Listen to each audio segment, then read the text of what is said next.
Hello, my name is Brittany Betcher. I'm part of the Skoll Foundation team. I'm excited to welcome you to the Skoll World Forum session. Can virtual due diligence help funders prioritize proximity? This year, the forum's theme is closing the distance. We thought there was no better way to reflect that theme than to invite our global network to design and build a new kind of event together. So this session emerged from that collaborative process, and I'm so excited that it did. I want to share a few quick items before we begin. This session is being recorded and will be released publicly after the event.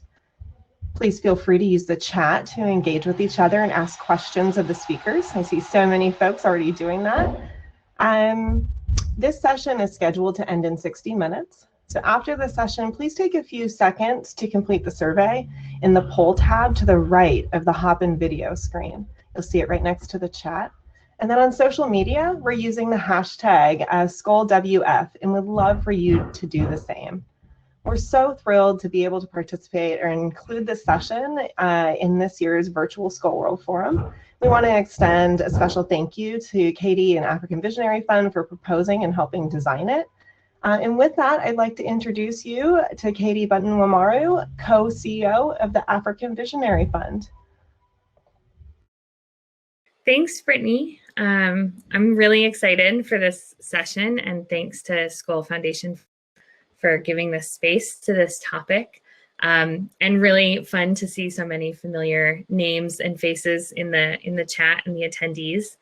And I think that the Skoll World Forum theme of closing the distance is really apt for this current time, which their themes tend to be, and also for this particular session.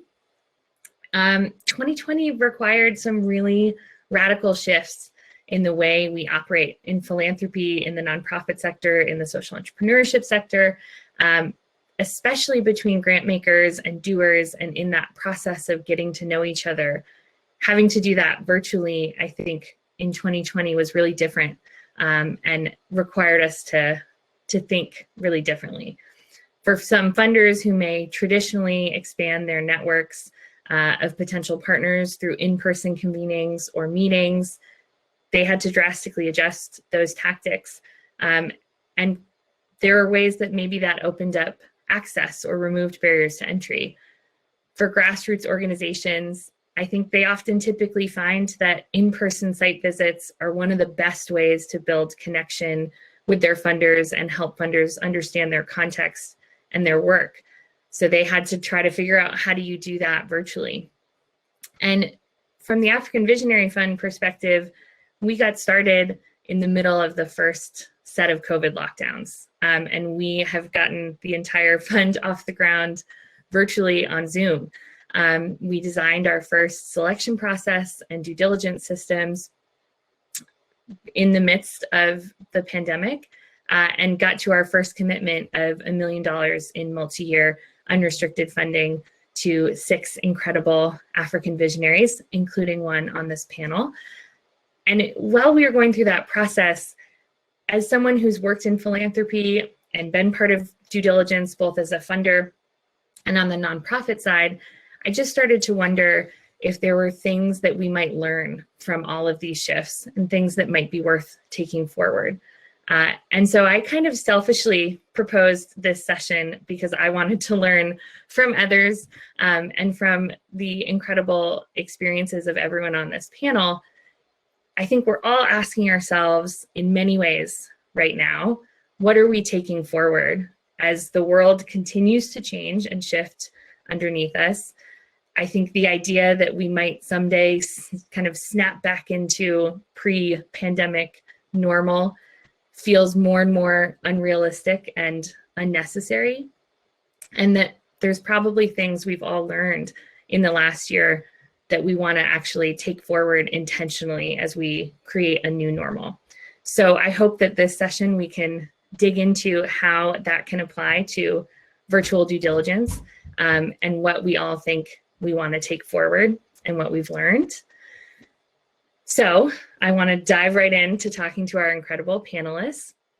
They all have firsthand experience with virtual due diligence, either as a funder or a fundraiser. And I know that they can all do a much better job of introducing themselves and their illustrative work than I can. So I'll start by asking them to each introduce themselves, a little bit about their work, and tell us a little bit about why they're excited for this session and to speak on this topic. And I'm going to go in backwards alphabetical order. So Solomon, you're up first.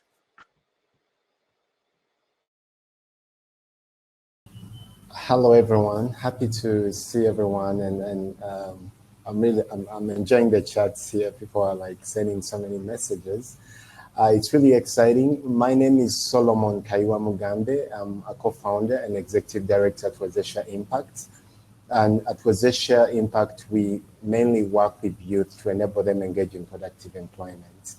I'm really excited to be a part of this session, and I feel like it is an opportunity to share with every person who is attending our experience, first-hand experience, but at the same time, be able to kind of share an idea or things that we have been able to do differently given the realities that everyone is facing in their respective countries.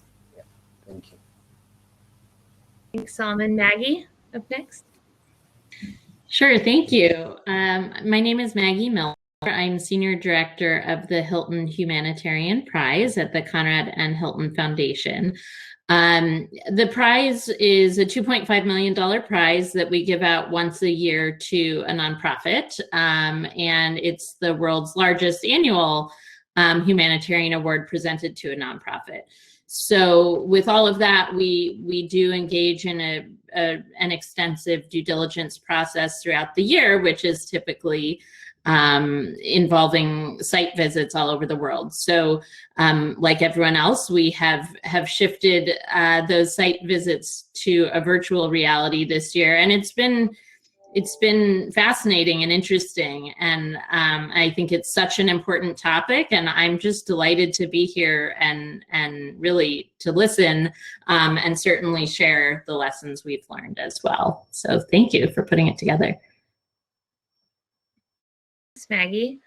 Lior, want to introduce yourself? Hi, everyone. I'm Lior Ip, the CEO of the Broaden Foundation based in Los Angeles. We have a number of core programs, but the one I'm going to be speaking to today and is related to virtual due diligence is a program we launched also in response to the pandemic in June of last year called the +1 Global Fund.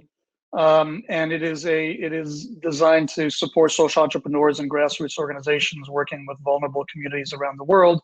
But we use a new approach, for us at least, which is a network-based approach, which leverages nominations rather than applications. And so I'm going to be speaking today about what does due diligence look like when you're doing it virtually, globally, and without applications. So very excited to be here, and thank you for having me. Thanks, Lior. Last but certainly not least, Liana. Yeah, sure. Thanks, Katie, and thank you for inviting me on this panel. So my name is Liana Zaamema, Senior Program Officer at the Skoll Family Foundation, where over the past 5 years I've been leading the our investment and growth strategy in the Great Lakes region and Francophone Africa, as well as our regional innovation platform, which serves as a catalyst, creating an environment for innovators to amplify and grow their impact. And we do that through what I like to call the 3 C's. Capital, capacity, and community. Capacity, which is very tailored and calibrated to the needs of our partners. Capital, as we all know, money unlocks so much, and we provide unrestricted and multi-year funding, patient capital, and investment impact investment to partners and social entrepreneurs we support. And the 3rd C stands for community, as I said, where we connect partners to a broader community of like-minded leaders and visionaries in Africa and beyond. So I'm very excited to be on this panel today, as we'll be discussing ways to create proximity with the doers. SFF's vision is to become the largest and most influential network of interconnected hubs and change makers across sub-Saharan Africa by end of 2030. And this can only be achieved only if we have that proximity and or create instruments and mechanisms to be closer to visionary leaders, which we're going to be discussing today. And so I'm looking forward to the discussion, and thanks for inviting me again. Thanks, Liana. And I actually want to start with you as we dig into the topic. You mentioned you're based in Rwanda, and you have actual, a lot more physical proximity to the partners you support than many other funders would. But I'm sure that you still had to make adjustments last year when you were looking for new partners or continuing due diligence with current partners. And I'm wondering, from your perspective, what kind of pre-existing conditions must be present for virtual due diligence to be really successful? And what did you find around that last year? Yeah, thanks, Katie, for this question. So when we talk about proximity, we're very much speaking to the DNA of the Skoll Family Foundation. So we started existing as a foundation because our founder himself, Barry Skoll, experienced what proximity means firsthand. While he was still new in the philanthropy space back in 2006, he decided to travel to East Africa to meet those who were doing the work on the ground, understand who they are, what they do, why it matters in their specific context and challenges they are facing. And that's how, the first checks were written, but I promise we became more sophisticated in our due diligence since then. And we also definitely maintained some of the key components which drove his grant-making process. Today, we support a network of 200 plus grantee partners, visionary leaders and social entrepreneurs across sub-Saharan Africa. As you mentioned, the pandemic has, of course, changed the way we do business. However, there are ingredients which have made us continue to carry out successfully due diligence, even in times of COVID, and I can share some of them. So one, as I mentioned, proximity. So having an incredible and knowledgeable team of Africans based in Africa who understand the political, economic, and social context of countries where we work in, and leading the entire grant-making process, the decision has been key. This was even more pertinent during this unprecedented time we live in, where different countries and governments have made political decisions to prevent and slow down the spread of the COVID-19, affecting tremendously the work of our partners. Having that proximity and being close to the doers made it much easier to understand their unique challenges beyond the money, where we're able to provide them support accordingly, from running workshops on self-care as leaders, leading teams crisis to connecting them to other in-country based funders in terms where it was harder to meet funders as we used to do before. So what were the options for them for partners in different countries to continue grow their fundraising? And so this is one of the ways we definitely have used, reaching out to our networks of in-country funders and connecting them so that, and one thing that we have definitely seen is that a lot of international NGOs have turned to local organizations who were able to deploy faster their networks within their communities and provide basic services that were needed because the INGOs were unable to do that due to lockdown measures, put in place during the pandemic. And we were faster to do that and actually had partners able to do a tremendous work around that. Second element is trust, which is a very other key component. Due diligence can be successful or unsuccessful, not providing the information you need depending on how you go in, the way we show up or the way we speak, ask questions as funders, and trust is earned. And it unlocks the best and most important conversation we need to have with our grantee partners as resource holders. And so, as I said, trust was certainly a commodity we used during the pandemic to identify new partners. So we used trusted network of other funders building on their due diligence, and vice versa. We supported other funders to do the same. We used networks of our grantee partners. We created advisory committees made of partners, which helped as reference check as they know best, social innovators in their communities or sectors doing remarkable work, and often with nothing or little resources, and recommended them to us. And using actually Stacey Abrams' quote in her remarks earlier today, having nothing isn't a reason for doing nothing. So such leaders making a difference during a pandemic are also those we supported in 2020. And that advisory committee was also a way of fostering the idea of community participation in grant making. And another amazing thing we did was definitely leveraging on technology. We deployed an interactive ecosystem mapping tool called MAP, which helped to identify what's happening in a given ecosystem. Where are the doers? What sectors are they in? Who are they working with? What services are offered in a given region, and what's missing? So Pando was quite instrumental in gathering crucial information, which was used by partners to collaborate, bring their unique expertise together to provide resources and services in different places where they were lacking. We used it to provide that information to different stakeholders in different countries, and created partnerships where we're able to deploy actually even more funding and faster to the partners who were on the ground. So all these are, different mechanisms that we continue to develop, and that allowed us to do virtual diligence and to serve better, our partners as we also continue to grow our portfolio. Thanks, Liana. I like the themes of proximity and trust, and kind of how those elements gave you almost a head start, or gave Skoll Family Foundation a head start in some ways. Shifting to Lior, you were, like us, starting a new fund in the middle of a pandemic, trying to get money moving quickly, using kind of peer nomination and some really interesting things that you mentioned about the Global Plus One Fund in your introduction.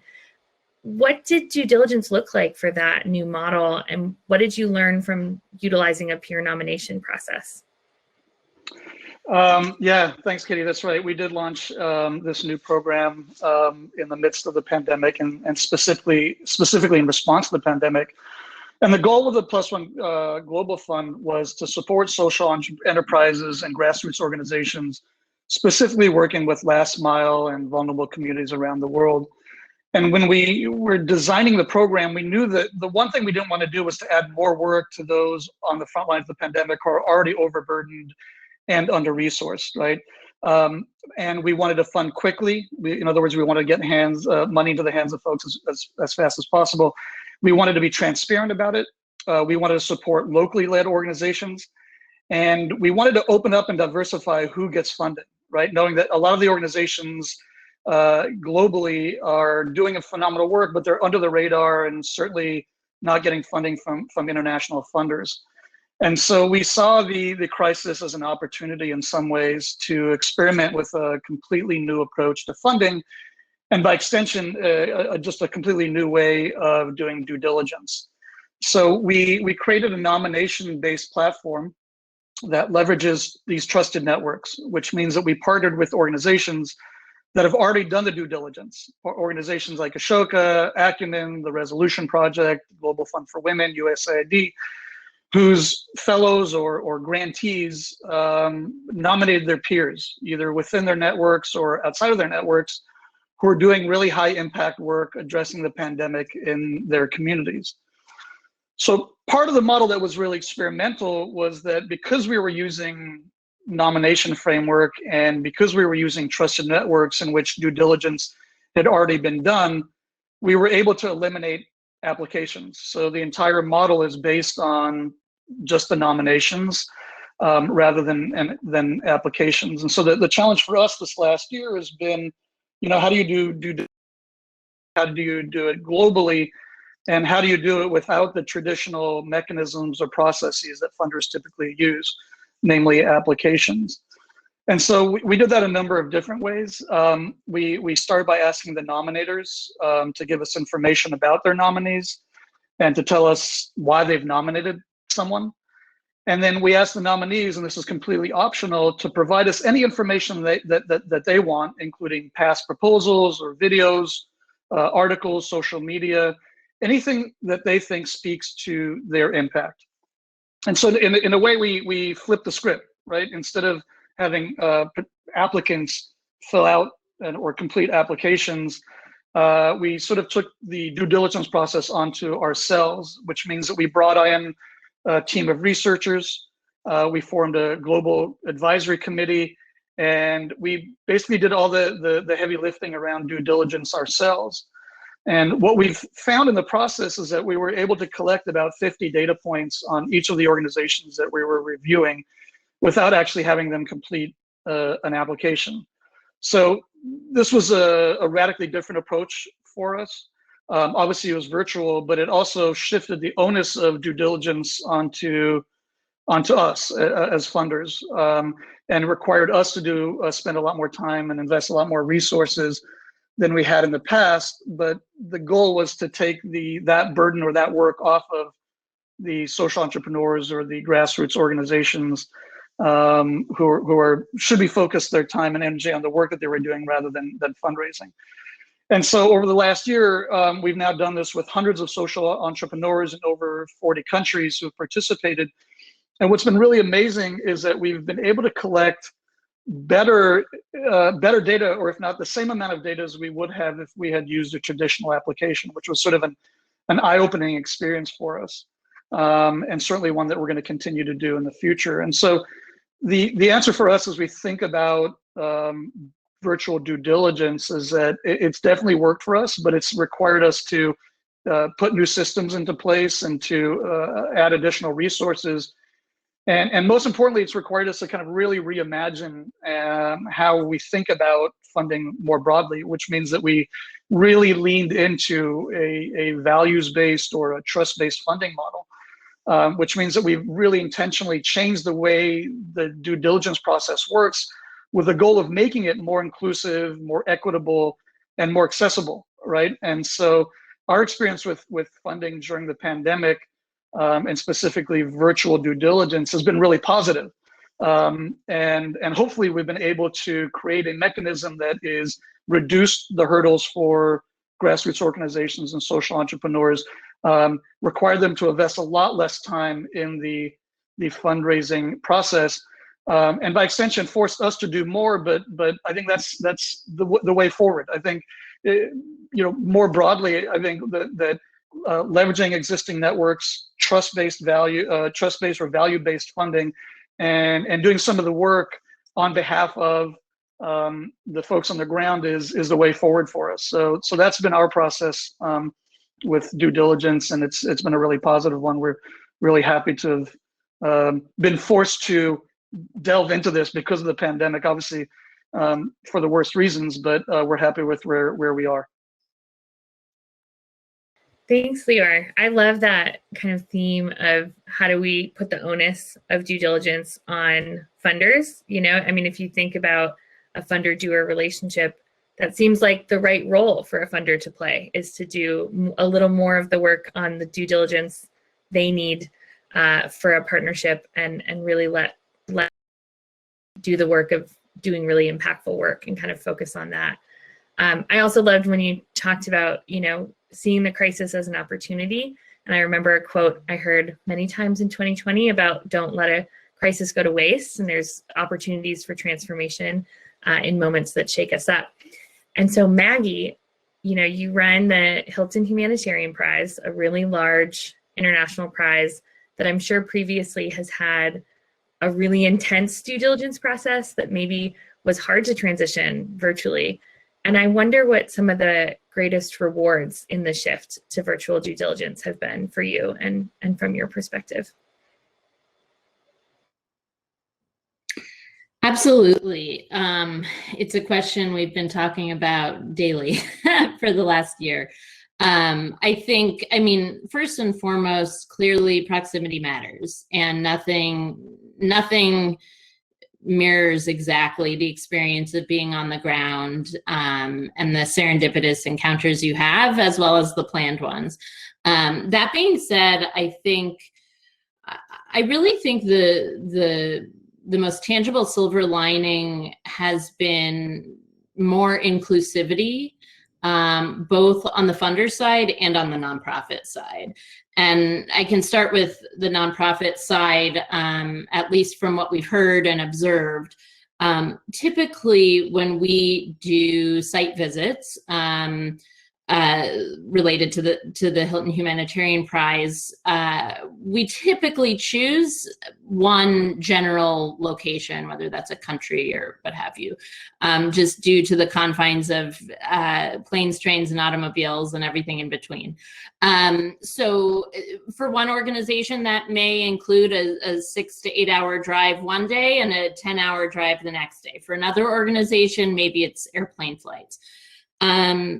And because we weren't able to do that this year, and we're concerned that we might not be able to roll our sleeves up and sort of immerse ourselves quite as deeply as we're used to doing, what we decided to do when resources and capacity allowed was to do multiple site visits virtually this year. So rather than just immerse ourselves in one community or one country, maybe we went to 3 virtually.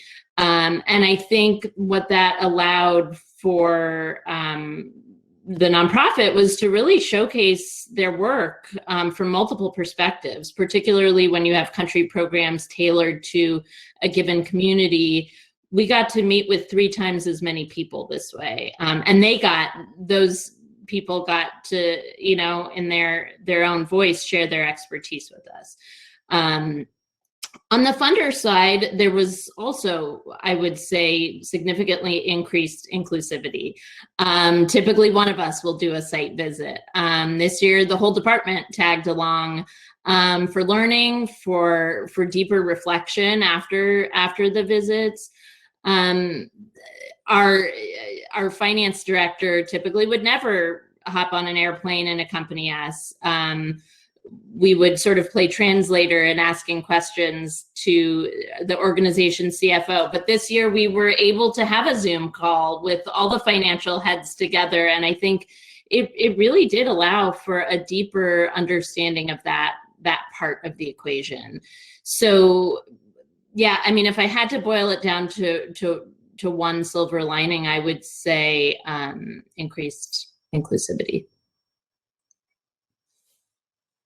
Thanks, Maggie. And I like that reflection on virtual visits. I found similarly that we could kind of like go deeper faster on a virtual site visit. There's less time kind of in transition in a car or not talking to someone, and we could really dive deep with many team members of the organizations we did virtual site visits with. And I think it gave an opportunity, like you said, for nonprofits to present their work from a lot of different perspectives that might have felt more limited before. And so shifting to Solomon, to our leader who's been through all sorts of virtual site visits in the last year, wondering to start, did you find any rewards in the shift to virtual due diligence from the perspective of a leader on the ground? Well, thank you so much, Katie. So one of the things I would like to highlight first is that last year was really a great year for us, and fundraising-wise, it worked really well. And I think we had more virtual site visits that we actually did host compared to the different years, and we had so many successful ones as well. I must say that last year we had over 100%, actually 100% renewals from our partners. And also for the first time, we had multi-year funding commitments. And that's when we also selected for that's when we did host the Africa Visionary Fund. And they did their virtual due diligence, and then we got it. So it's been really, really good for us. But I would like to mention that, yes, we still miss the in-person kind of visits. Sorry, it's cool and good to have people come and see you and interact with them and take them out to the field and see things. But I would like to mention that some of the rewards, number one is the cost effectiveness and issues around time. So you'd say that with a virtual due diligence, I mean, there's very limited costs that are incurred. There's also, I mean, really it takes less time compared to the visits that we used to have that were more in person. Second thing that I would like to highlight, for us at Rosacea, we had to really invest a lot in technology because most of these visits were really happening either through Zoom or other technology platforms. As an organization, I realized that we are lagging behind in terms of technology. So for us with the virtual site visits, it really helped us to enhance our technology part of the organization. And still in line with that, we're able to revamp our communications department. So, I mean, communications is always very important for any organization, and it's very, very critical. And many organizations were not able to realize that before we got all this COVID-19 issue and people could not travel around. So us realizing that, okay, the communications department is a critical piece that we really, really, really need to focus on and build out is one of the other rewards that we got out of the virtual site visits or virtual due diligence. Second, the other thing that I would like to mention is that when this whole shift came up, we had to prepare the team. We invested a lot of time talking to the team and getting them prepared for the changes that had come up. Really getting them more familiarized with technology, getting them to appreciate technology, getting them to even appreciate the fact that virtual due diligence was the way to go. So I believe that with this shift, it really helped us also get our team to think differently about things and not get really stuck in the old way of doing things. And for us, we believe that because of that shift, I mean, our team is now more prepared and more ready to, I mean, handle all these different visits that could happen now and even in the future. And for us, that is an opportunity to tap into many other opportunities that could come in as we basically improve our virtual, as we get used to the virtual experience as an institution. Yeah.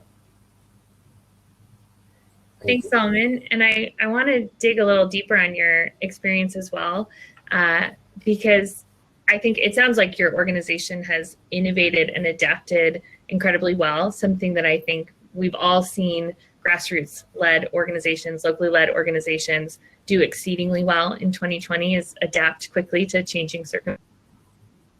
But I also wonder, you know, specifically for the funders in this audience, what are examples, you don't have to name any names, but what are examples of when funders have done really well with virtual due diligence and where they might have fallen short? And I hope thank you, Katie. Yeah, okay. Thank you, Katie. So, I mean, a lot of times the funders have done a really good job, and I would mention some of the things that have been done by the funders. So one is, I mean, many of the funders have talked to other funders who are already funding us and gotten information about us even before they reach out to us to do the virtual due diligence. And for us, that has been very helpful because then the donors or the funders have not come to us without any information about our work and what we are planning to do. They've come to us with this information that they've got from other funders who are already in our network. So that has been very helpful. And I would like to mention that I think for a successful virtual due diligence process, the funder will really need to identify who are those peers or who are those organizations that are already partnering with this institution, so as to learn from them and get information from them before they actually reach out to the organization. For us, that has really lessened the time that we need to invest in the virtual due diligence with these funders. The second thing I would like to mention is that a lot of the funders have reached out to us and asked us to send different documents. And many of them have emphasized to us that please don't create new documents, send us what you have. And for us, that has been very helpful because as an organization, when we realized the shift, we decided to create a folder where we keep all these documents that are very critical for these visits. Documents like the governance documents, our annual work plan, our annual reports, and all these other documents that we think are very relevant, the audit reports. And so it is just, uploading these and sending them out to the funder who is requesting for them. So the issue of funders not coming to us and saying, create this new document has really helped because then they're reading what you already have. We don't have to invest a lot of time to create new documents. The other thing I would like to share that has been done by the different funders, and we had this with the Africa Visionary Fund. So the Africa Visionary Fund team reached out to us and said, okay, we'd like to do this visit on such and such a date. And they gave us advance notice. And this allowed us time to really prepare in terms of technology, to work out the schedules with the staff, because then staff were also working virtually. It also gave us time to really make sure that everyone who is supposed to participate in this visit is ready.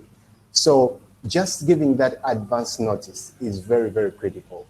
And it also helps, especially now that, staff are mostly working virtually. You realize that you have to do a whole lot of work to bring them together and maybe work with their schedules to ensure that they fit this into their daily plan or their work plan. So that was very, very helpful. I think one thing I would like to mention is that for a lot of the virtual site visits, because for some of our funders, they requested that they also talk to staff.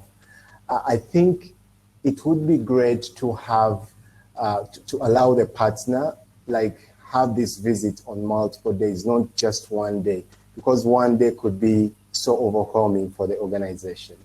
If the organization wants to talk to the finance team, if the funder wants to talk to the finance team, the programs team, and then maybe a youth from the field, that can be overwhelming if it all happens in one day. So maybe spreading it out maybe across 3 days, that would be so much better. And then finally, I would like to mention that there is the issue of ensuring the use of appropriate technology. So for some of the partners, they would reach out to us and say, okay, I would like to speak to a young person, to a youth. What platform do you think is better for us to use? While others would just come and say, oh, we'll do Zoom or we'll do Microsoft Teams. And the youth are not really familiarized with that kind of technology. And for example, here, most young people will like to use WhatsApp. So they do a WhatsApp call. So I think for the funders, you taking the time to understand what technology is most appropriate from the side of the doers or the social entrepreneur is also very critical. Yeah. Thank you. Thanks, Solomon. I feel like that was like a masterclass for funders on how to think about virtual due diligence and so many practical suggestions. I wrote down some notes as we iterate our own processes. And I can see a lot happening in the chat. I can't keep up with it while moderating. I'm excited to read it later. But I know there's some questions in there and I want to shift to Q&A, but I'll ask one more question of the group and I'm gonna iterate it a little bit. And just say, from all of your perspectives, as we are transitioning, I don't think we're transitioning out of the pandemic exactly right now, but things are starting to change. And some forms of less virtual meetings are starting to maybe become possibly possible someday. So as we transition into this new normal, whatever it is, what are the things for each of you that you really want the sector to take forward into this new normal. And anyone can jump in.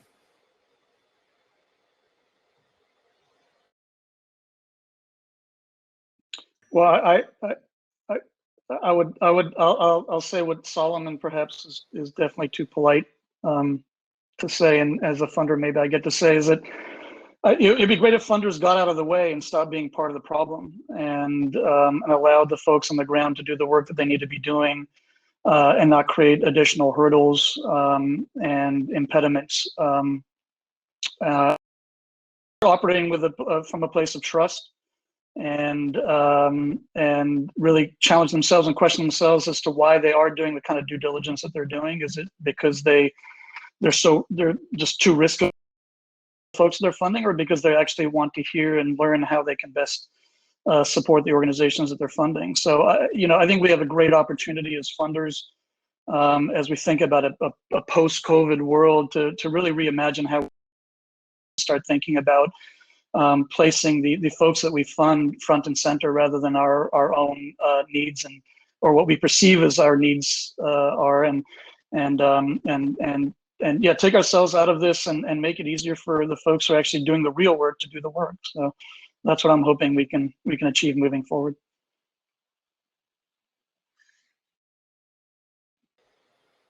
Yeah, I couldn't agree with that more. I think because we are, in my boat, awarding a prize, or actually our jury is selecting the prize recipient. The due diligence process, I think, really is a learning and an exploration to ensure we're understanding the approach correctly at the very least. But I think, I think in my shop, we also put on an event, and I think there's a lot of talk right now about hybrid events in the future. Not that hasn't already been happening with live streaming, but I think that's also really what we're looking at in the future of site visits as well, is a hybrid approach. I think, yes, again, proximity matters. And so when we can get on that airplane safely and go to the field, we can't wait. But I think there really have been lessons learned about seeing another program in another country that maybe we don't have approval to visit, and can we supplement those boots on the ground visits with Zoom calls or WhatsApp or voice recorded messages or what have you. We've had people use all different forms of communication, whatever is available. So I think we really are looking at a hybrid approach that leverages the increased inclusivity that we've experienced this year, and sort of marries that with the depth that we get on that in-person visit as well. No, I definitely agree with both Leo and Maggie. And for sure, there's nothing comparable to, in-person meetings with grantee partners, meeting their communities and see their work in action. It's actually something that I personally miss the most.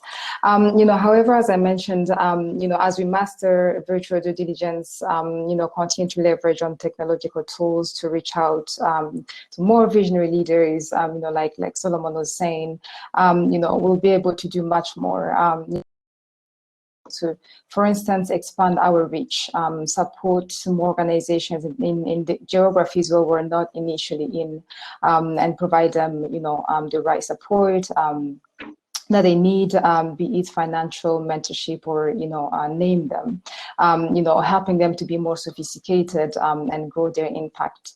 We're already doing it, through our hubs, at Segal Family Foundation. So, for instance, our innovation hub in Rwanda is serving partners in Rwanda, Burundi, DRC, using experts from the region, and without partners having to move around, due to the pandemic.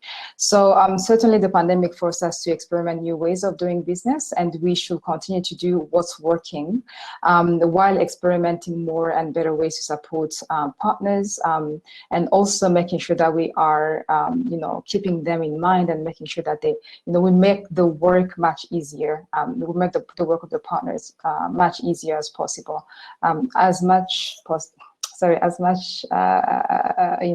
easier as possible in that whole process.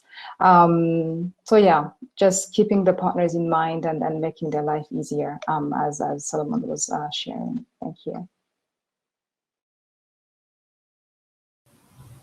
Yes, I also want to say that I think with the virtual due diligence, looking at on the side of the funders, I think a key thing that, this definitely, we should have like a hybrid moving forward. But I'd like to also mention that for the different on this call or in this session, I think we also need to come out and support the different organizations in this process, like work with them through the process.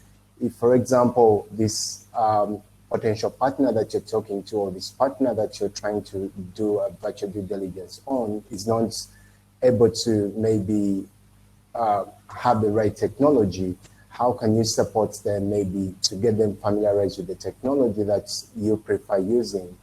Because it's also an opportunity for us or for the partners to build the capacity of the different doers or social entrepreneurs. So such that, because this is something that's not probably going to go away tomorrow.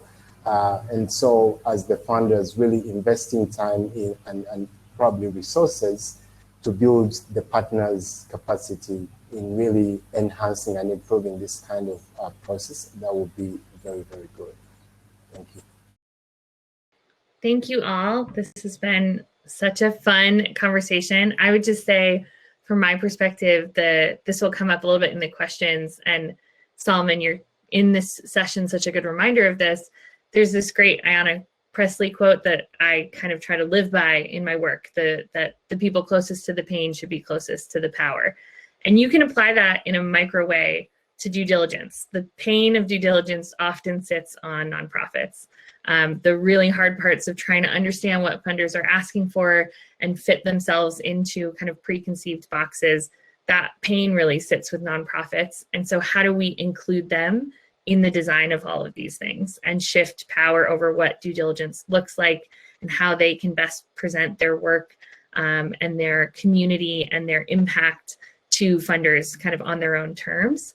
And so there's a question from the chat that feels relevant and related to that, which is, for funders on the call, how did you build out the advisory committee, Liana, that you mentioned, and for Lior, I think the kind of nomination system to come from a really broad group of people and be really inclusive and not kind of have this problem of finding kind of the same organizations or coming from the same networks, and how did you kind of broaden your networks? So either of you could jump in on that, or anyone who has a perspective on it.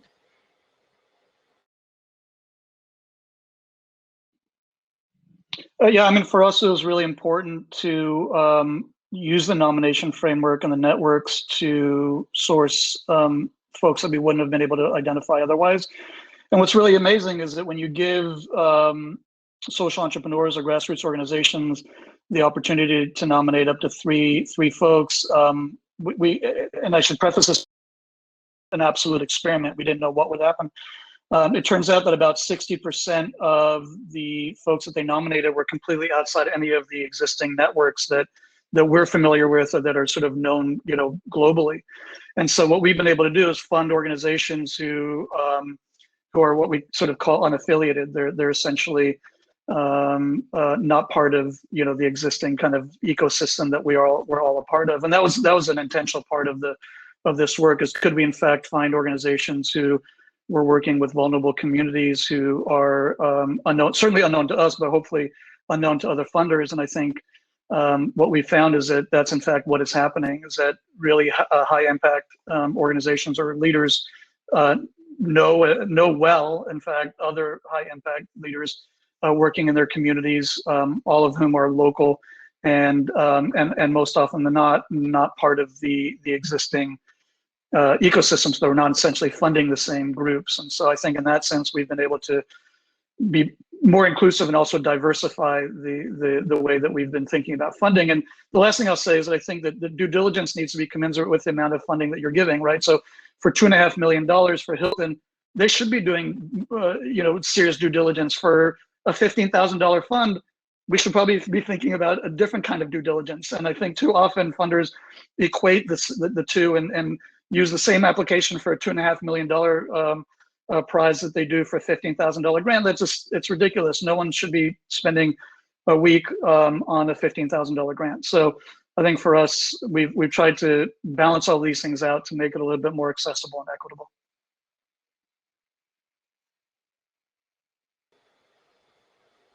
Anyone else want to jump in on the inclusivity question, Liana? No, I couldn't agree more. It feels like, I had my notes on that, and he really touched upon, most of the things that I was, going to share. We certainly choose, in that advisory committee, people who are able, leaders who are able to provide nuanced understanding of, the work sectors, country context, so that we see how, fits into it, but also how their work matter. And that diversity point is very, very key, because we want to, have as many voices as possible as our key informants in terms of, strategy, in terms of, who we bring on board and all that, but also having a good balance of the doers who've been in the game for a long time, and so who bring a substantive experience in the industry, and the newcomers, who we like to call the social innovators, those who are mostly untraditional in the way they do their business, and I will know, but still make a great impact and add value and help us choose other social entrepreneurs in their or social innovators in their networks. So the diversity, point comes again as to who we listen to, in terms of advice, and also, how we structure the support that we provide across different sectors we work in. So yeah.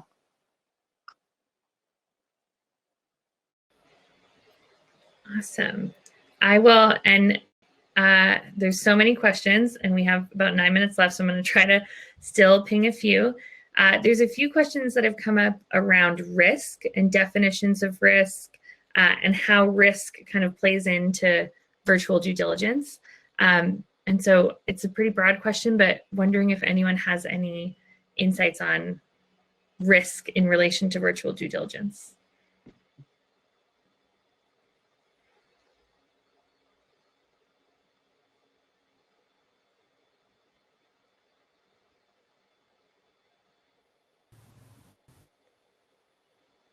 Well, if I may speak a little bit on that,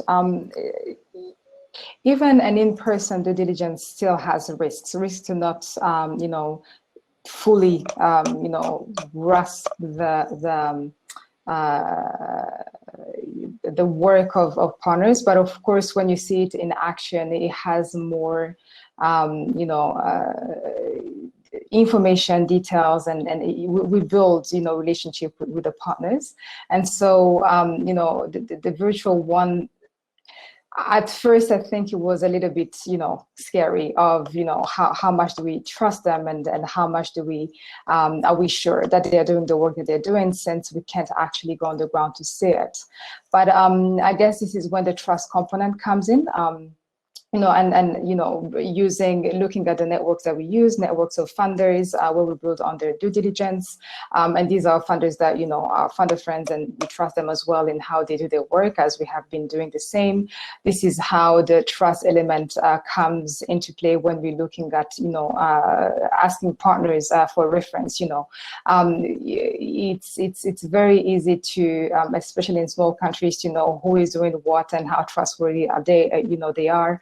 And to sort of use all those reference checks to actually, sort of get an understanding of the work of, especially the new organizations that we brought on board, beyond, of course, the conversation that we had.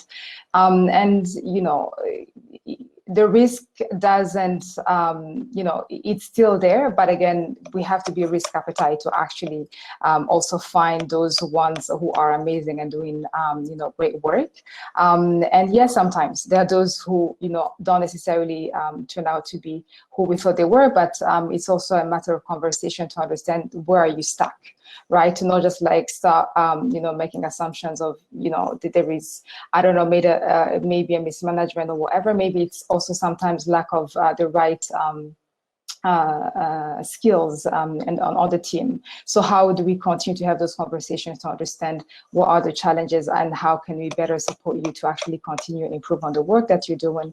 And as we do that, of course, this is how we again build the trust and increase the funding, but also their visibility as an organization, helping them to be more sophisticated and deliver more on their work. Yes, I also wanted to say something about. So, yes, we understand that there's always an issue with risk related to the risk, but then yes, I mean, like Liana said, the issue of trust is very important here. But also, one thing that we learned as Rosacea Impact is that it is also good that it's good for the funder to not talk to just the leaders, but also talk to the team members or even the board. So it's not just about the co-founders, for example, or the executive director and maybe the manager, but it is also, an opportunity to talk with the team and understand and get the team's perspective. So the management team, the implementers themselves, and even maybe engage some beneficiaries. And number two is still around the issue of risk.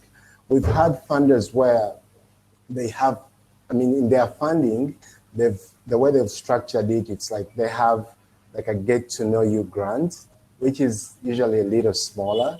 And then they have these other big grants or the normal structure of their grants. So I think one of the things that could be done is really structuring your granting in that kind of format. Maybe have a smaller grant, which is more like a get to know you grant, before you commit a lot of resources. Because there are situations where, for example, this organization may not be having any other funders. They're social entrepreneur, they just started something really awesome, and you have no reference in terms of you talking to another funder who is funding them.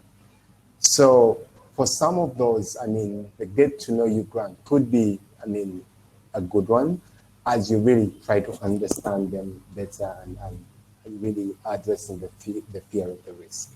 So, yeah. And I wanted to just say one thing about risk as well. If you can all still hear me, I apologize. I'm having technical issues. Certainly with the $2.5 million unrestricted prize, I think in terms of risk, it's ensuring, an organization is who they say they are, et cetera. But I think just flipping the whole thing, I think with our prize, there is an extensive due diligence process, and we're very much aware of, frankly, the risk, if you want to call it that, of the organizations that are taking the time and the resources to go through this process, when only one organization will receive the prize that year. And so a few years ago, we looked long and hard at that and did decide to provide unrestricted grants to our finalists for the prize, just to acknowledge at the time, the planes, trains, and automobiles they had to get on to show us their work. But frankly, now, to the points that all of my co-panelists had made, to the technology and resources and frankly time that they're taking away from their regularly scheduled work to help us understand it. So I think that has been really well received, and I do think it is an important piece of the equation as well. Thanks, Maggie. And I'll jump in because we're running out of time. And just on risk, one of our funders on a recent panel, Pete from Thank You, had a great quote that I think is really relevant about that we all kind of need to rethink our definition of risk, and that the higher risk is continuing to uphold the status quo of a system that, generally speaking, is not really working. And if we think about funding inequity, if we think about everything we've learned in 2020 about grassroots leaders delivering on the ground, we have to redefine risk and redefine what do we think of as risky and why, and who set those definitions, and understand that the greater risk is snapping back into that pre-COVID normal that really wasn't serving the world, this sector, and that it's much less risky actually to innovate in ways that are going to bring greater proximity and equity into philanthropy. So on that note, we're going to have to close the session. Thank you all so much. I really hope the chat lives somewhere after this, because I really want to read all of it. And just really grateful to all of our incredible panelists for taking the time on this session. Thanks, everyone. I hope you all enjoy Skoll.